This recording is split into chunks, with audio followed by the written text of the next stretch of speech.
आज करीब 10 साल बाद मुझे किसी गांव जाने का मौका मिला।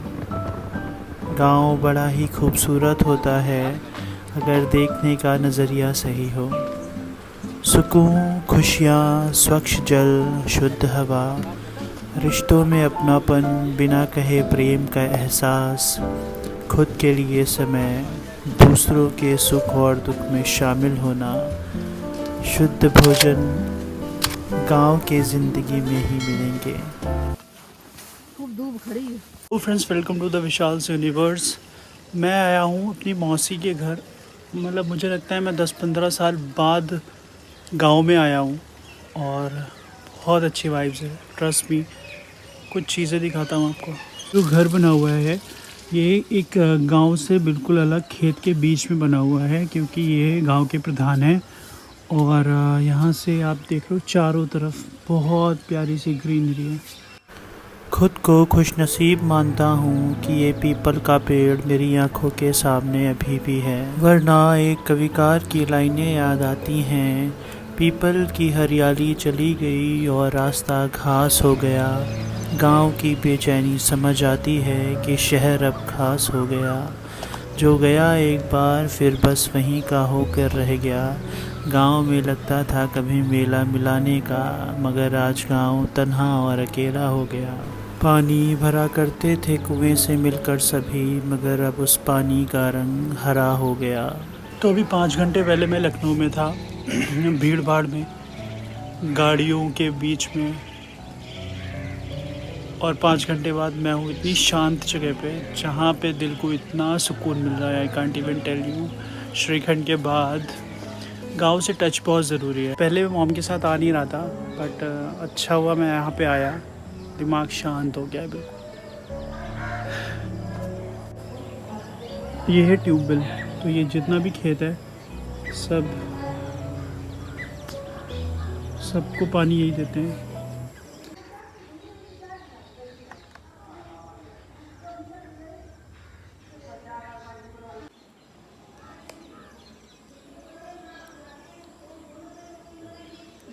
बैठे बैठे कानून लेकर बुखार आ गया। हाँ। दादी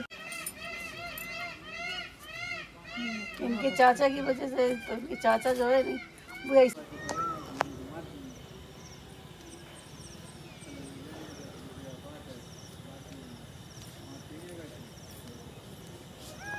वेरी गुड मॉर्निंग। सुबह के 5:30 बजे हुए हैं। और तो जैसा कि आप देख रहे हो, मैं पिछले 2 दिनों से गांव में हूँ और 10 साल बाद मैं यहाँ पे आया हूँ। आई मीन बहुत प्यारी वाइब है यहाँ की। मन बिल्कुल शांत हो गया है और घर बिल्कुल खेतों के बीच में बना हुआ है, गांव से एकदम अलग हटके। इन चारों तरफ खेत, और अभी ऐसा लगता है जैसे एक घर तो ऐसा होना चाहिए जहाँ आप महीने में एक बार ऐसे जा सकें।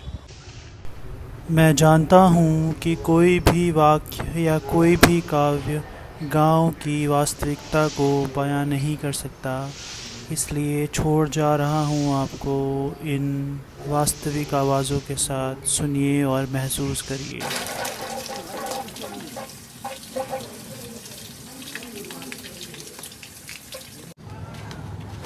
जगह है।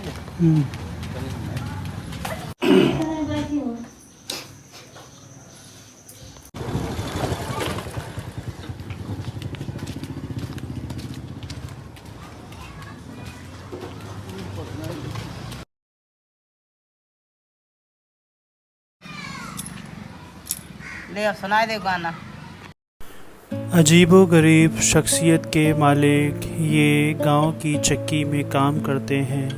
इन्हें याद नहीं कि कौन इन्हें यहाँ पे छोड़ गया या ये कहाँ से आए हैं। गाने का शौक़ है इन्हें, सो गांव के हर व्यक्ति का मनोरंजन करने में ये कभी हिचकिचाते नहीं। ब्याह हुआ है, ब्याह वालों ना कीर्तन गाए थे कोई शादी वालों ब्याह जयमाला परी। अब जयमाला वालों गाना सुना कौन मुझ जाने कौन तो गाना जयमाला मुझ कौन ने दिशा है नीली चलो बटोरियन कौन दिशा है नीली चला भाई बतही ओ ठहरी ठहरी सुहानी न डगरी जरा गरी है कन दे ओ गुल जाओ तेरे आबन से हमरे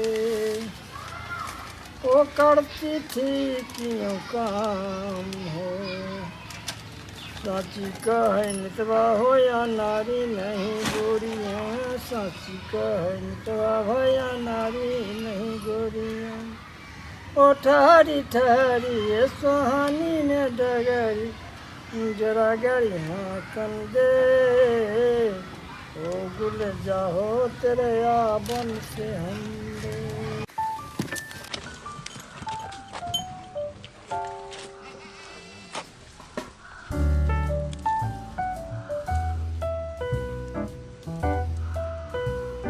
अभी प्लान है खेतों से तोड़ के भुट्टा खाने का, तो सेटअप करते हैं।